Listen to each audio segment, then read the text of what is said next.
શું સરકાર કે તંત્ર પાસે એટલો પણ સમય નથી કે સોનમ વાંગચુક પાસે જઈને તેમની ન્યાયની વાત સાંભળે?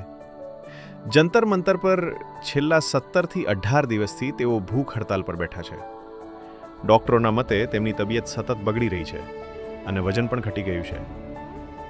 રાજકારણને બાજુ પર રાખીએ તો પણ 17થી 18 દિવસ સુધી અન્નનો એક દાણો ન લેવાથી શરીરની શું હાલત થાય તે આપણે સમજી શકીએ છીએ. જે વ્યક્તિએ દેશ માટે પર્યાવરણ, શિક્ષણ અને યુવાનોના ક્ષેત્રે આટલા મોટા કાર્યો કર્યા છે અને જેમને મોટા સન્માન મળ્યા છે, તે આજે દેશના ભવિષ્ય માટે લડી રહ્યા છે. આશ્ચર્યની વાત એ છે કે શાસક પક્ષ કે વિપક્ષ કોઈ પણ નેતા પાસે તેમની મુલાકાત લેવાનો સમય નથી.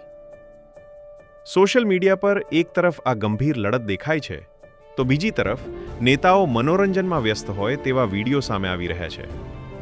આ બધાની વચ્ચે મુખ્ય સવાલ માનવતાનો છે. દિલ્હી હાઈકોર્ટે પણ સરકારને આકરા સવાલો પૂછીને યાદ અપાવ્યું છે કે સોનમ વાંગચુકની સુરક્ષા અને સ્વાસ્થ્યની જવાબદારી સરકારની છે. લાખો યુવાનોના પ્રેરણારૂપ એવા આ વ્યક્તિને જો કંઈ પણ થશે તો તે માત્ર સરકાર માટે જ નહીં, પરંતુ સમગ્ર દેશ માટે શરમજનક બાબત ગણાશે. સવાલ એ જ છે કે સરકાર આ ગંભીર મુદ્દે ક્યારે જાગશે?